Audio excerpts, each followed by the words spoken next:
Halo semua, selamat datang di channel kami Jurnal Kriminal bersama saya Atika Walo. Bagi Anda yang menyukai pembahasan tentang kasus-kasus kriminal, kami sengaja membangun channel ini untuk Anda. Jangan lupa untuk mendukung channel kami dengan cara subscribe, like, komen, dan share ke media sosial yang Anda punya.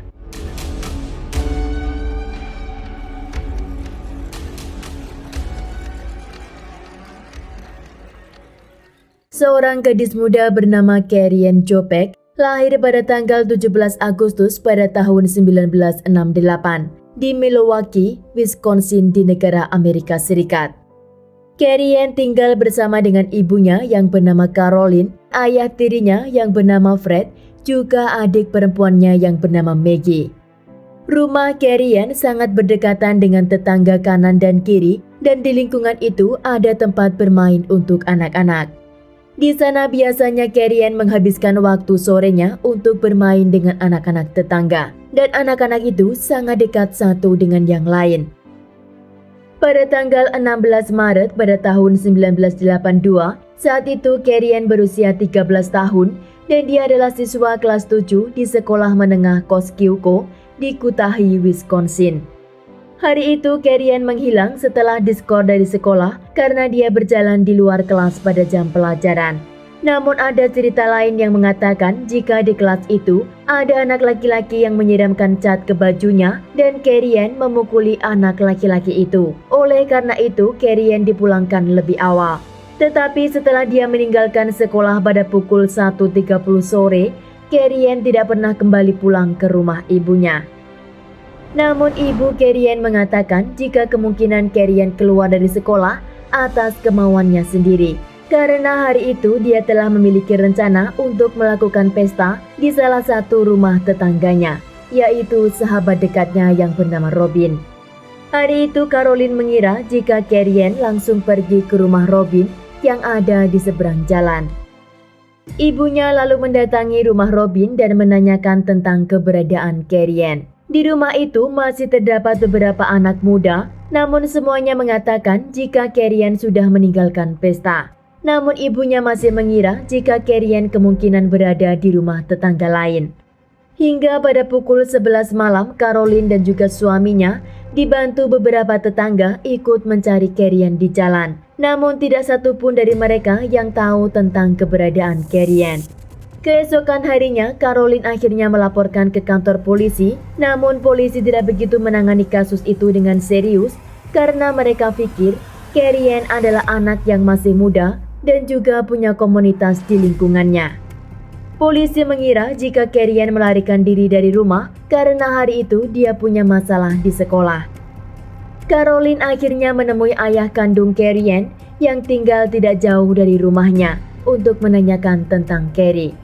Namun dia mengatakan jika hari itu dia bekerja seharian dan tidak melihat atau mendengar kabar tentang Kerian. Setelah beberapa hari, akhirnya polisi lokal melakukan investigasi, namun mereka tidak mendapat informasi yang membantu untuk menemukan Kerian. Bahkan media lokal pun mengambil foto Kerian dan mereka jadikan headline newspaper di kota Wisconsin. Polisi mendatangi rumah Caroline dan di sana mereka menemukan konkrit yang baru saja dibangun di belakang rumahnya. Ayah tiri Kerian yang bernama Fred mengatakan jika dia tidak akan menyakiti Kerian atau melakukan hal yang buruk. Namun polisi memutuskan untuk mengecek konkrit itu menggunakan alat penetrasi tanah.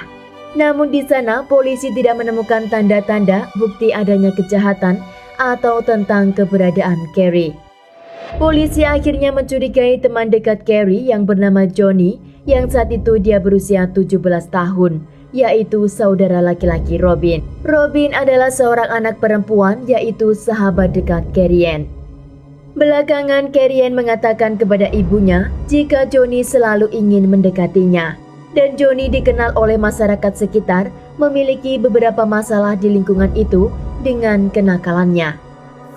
Polisi menemui Johnny untuk dimintai keterangan tentang kedekatannya dengan Kerian. Namun Johnny mengatakan jika dia memang dekat dan di hari di mana hilangnya Kerian, dia tidak bersama dengan Kerian.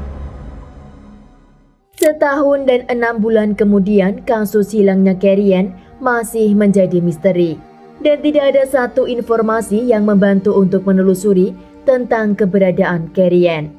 Hingga pada bulan September pada tahun 1983, di mana beberapa blok dari rumah Caroline terjadi pembongkaran dan renovasi rumah. Ketika traktor yang bekerja di sana melakukan penggalian di belakang rumah tersebut, dia mencium bau yang sangat menyengat. Dan ternyata dia menemukan jasad manusia yang sudah dalam keadaan hancur dan dalam posisi telungkup. Robin hari itu juga berada di sana dan saat dia melihat jasad itu, dia langsung menangis histeris. Bahkan dia sempat terjatuh di tanah. Semua orang di lingkungan itu berlari menuju ke tempat penemuan jasad. Begitu juga Caroline. Caroline ketika mendengar adanya penemuan jasad, dia langsung mengira jika itu adalah Carrie. Polisi dan tim forensik mengambil jenazah itu untuk dilakukan penelitian. 4 hari kemudian mereka mendatangi rumah Caroline dan menyatakan jika jasad itu benar milik Carrie. Menurut polisi, hasil otopsi menyatakan jika kematian Carrie diakibatkan oleh pendarahan di bagian kepala dan juga ditemukan adanya luka di bagian leher korban. Namun karena kondisi korban sudah tidak utuh, maka forensik tidak dapat menyatakan jika Carrie menjadi korban kekerasan seksual atau tidak. Polisi kini mencurigai Johnny karena jasad itu ditemukan di bawah beranda rumah Johnny. Polisi saat itu meyakini jika Johnny adalah tersangka utama atas kematian Carrie. Polisi memanggil Johnny ke ruang interogasi untuk dimintai keterangan lagi. Namun karena kurangnya bukti, polisi tidak punya pilihan dan melepaskan Johnny untuk yang kedua kalinya. Karena komunitas di lingkungan itu sangat kecil, komunitas itu mempertanyakan bagaimana penghuni rumah itu tidak mencium bau atau mengetahui sesuatu yang berbeda. Bahkan tempat di mana pelaku menguburkan jasad korban dinyatakan sangat dangkal. Orang-orang di sana juga mempertanyakan tentang pesta yang terjadi di hari hilangnya Carrie, yaitu di rumah Robin. Mereka menyimpulkan jika kemungkinan besar Johnny lah yang telah membunuh Carrie pada pesta hari itu. Polisi baru mendengar hari itu jika adanya pesta di rumah Robin dan Johnny pada hari hilangnya Carrie. Dari sana polisi memanggil kembali Johnny untuk mengkonfirmasi jika ada pesta di rumahnya pada hari hilangnya Carrie. Namun Johnny mengatakan jika hari itu tidak ada pesta di rumahnya dan hari itu seperti hari pada normalnya, yang dimana teman-temannya juga teman Robin selalu datang ke rumahnya untuk bermain bersama. Karena kurangnya bukti, polisi pun tidak berhasil membuka misteri siapa pelaku yang telah membunuh Carrie. Beberapa hari kemudian, tetangga di sebelah penemuan jasad Carrie, dia melihat ada seorang pria duduk di lubang di mana jasad Carrie ditemukan. Dan pria itu menangis sambil berlutut juga mengangkat kedua tangannya.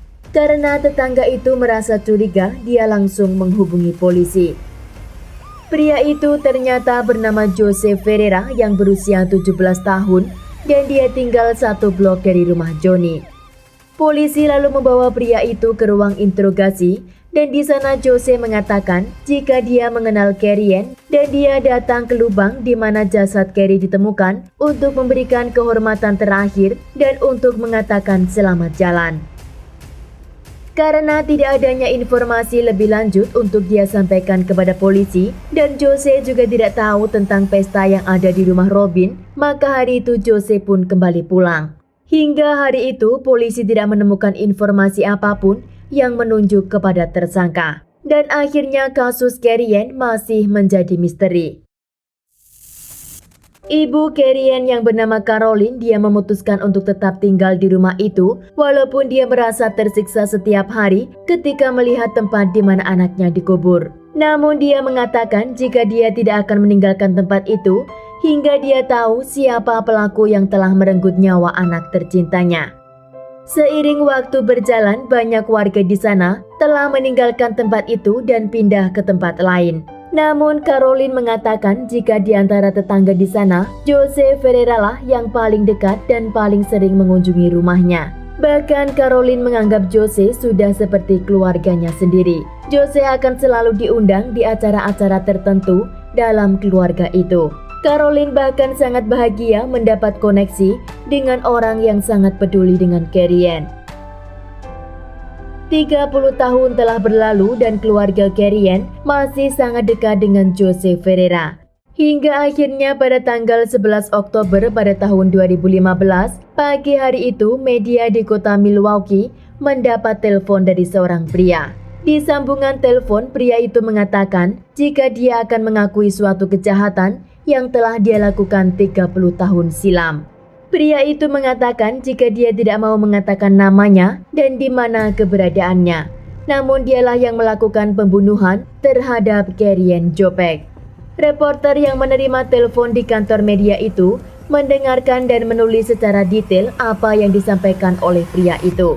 Setelah pengakuannya selesai, reporter itu langsung membawa tulisannya pergi ke kantor polisi.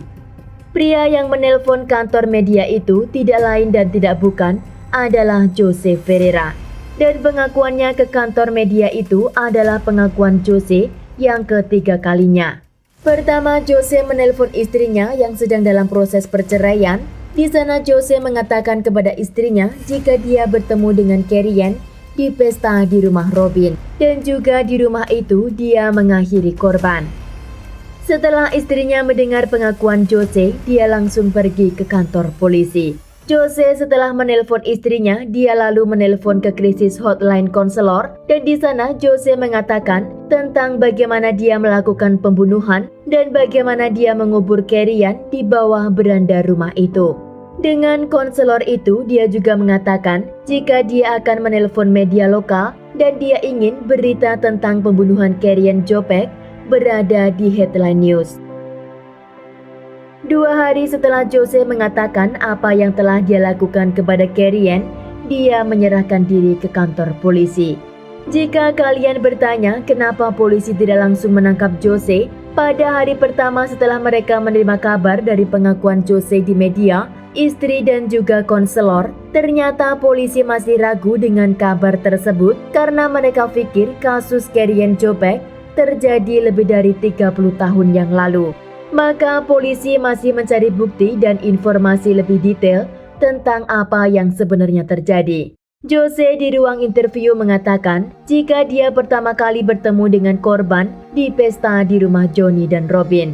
Dan hari itu di rumah Johnny tidak ada orang tua mereka, hanya anak-anak muda di sana. Jose hari itu minum dan menggunakan bubuk putih. Ketika dia melihat Carrie Ann, dia langsung jatuh cinta. Setelah mereka ngobrol, Jose mengajak Carrie Ann untuk pergi ke basement rumah itu. Awalnya Carrie menyetujui ajakan Jose dan ikut turun ke tangga basement. Namun setelah di tangga, Carrie Ann berubah pikiran dan dia mengatakan untuk kembali ke ruang atas. Di sana Jose menarik dengan kuat tangan Carrie Ann hingga dia terjatuh di tangga dan Jose berdiri di atas badan Carrie. Di sana Jose mengira jika Carrie Ann hanya terpingsan, lalu dia mengambil kesempatan itu untuk melampiaskan apa yang dia inginkan terhadap tubuh korban. Saat itu Carrie Ann sebenarnya telah meninggal akibat lehernya yang patah dan juga benturan di bagian kepala.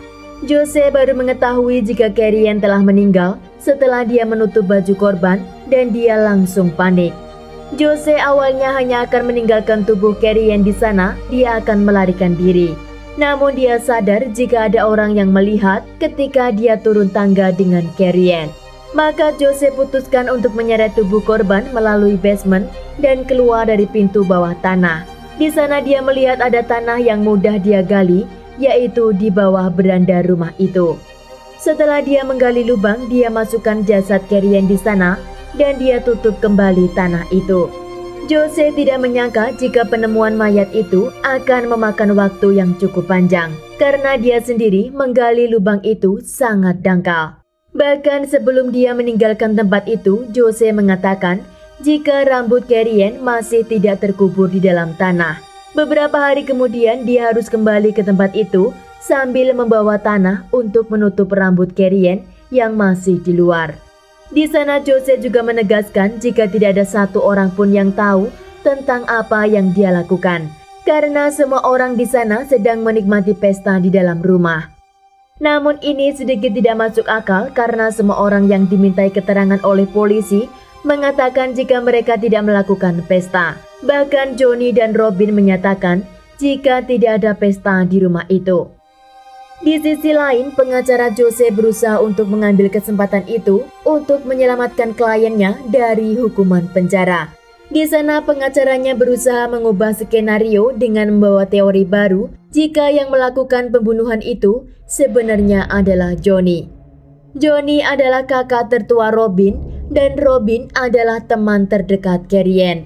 Di rumah mereka lah terjadinya pesta anak-anak muda itu, namun mereka tidak mau mengakui adanya pesta.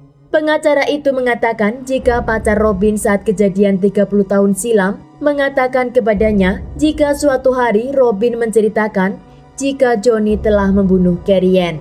Robin pun dipanggil ke kantor polisi untuk mengklarifikasi tuduhan tersebut, namun Robin mengatakan jika itu semua tidak benar. Dan Robin yakin jika teori itu diangkat hanya untuk memperpanjang jalannya investigasi. Karena kasus itu sudah lama, polisi mengkhawatirkan jika mereka tidak mendapat pengakuan valid dari tersangka utama. Maka pihak otoritas membuat kesempatan dengan Jose, di mana polisi akan membawa Jose ke persidangan cepat dan hanya akan diberikan hukuman selama 7 tahun penjara. Jose menyetujui penawaran yang diajukan oleh pihak kepolisian dan di pengadilan Jose mengakui jika dia bersalah atas pembunuhan terhadap Carrie. Jose didakwa atas pembunuhan tingkat kedua, pelencongan dan juga tuduhan palsu. Di pengadilan Jose juga meminta maaf kepada keluarga Carrie dengan mengatakan, "Saya tidak bisa kembali dan memperbaiki apa yang telah terjadi. Saya meminta maaf atas dalamnya luka di hati kalian." Caroline sangat syok ketika mendengar pengakuan Jose jika dia adalah pelakunya. Karena selama ini Caroline sudah menganggap Jose seperti bagian dari keluarga. Caroline di pengadilan itu meminta kepada hakim agar dia diberi kesempatan untuk berbicara dengan Jose. Di sebuah private room, Jose mengatakan kepada Caroline jika yang membuat dia menyerahkan diri adalah Carrie sendiri. Jose mengatakan jika hantu Carrie terus mendatanginya sejak hari pertama dia menguburnya. Hingga pada titik terendah dia tidak sanggup lagi hidup dengan bayangan yang terus menghantuinya. Carrie memaksa dirinya untuk menyerahkan diri dan menyuruhnya untuk mengakui apa yang telah dia perbuat. Caroline akhirnya menyimpulkan jika Carrie sendirilah yang menyelesaikan kasus pembunuhannya, karena kasus itu tidak akan terungkap tanpa pengakuan Jose. Sekian kasus hari ini, jangan lupa tinggalkan like dan komen. Jika Anda tidak keberatan, klik tombol subscribe untuk mendukung channel kami. Terima kasih saya ucapkan kepada Anda para subscribers. Sekian, sampai jumpa di kasus berikutnya.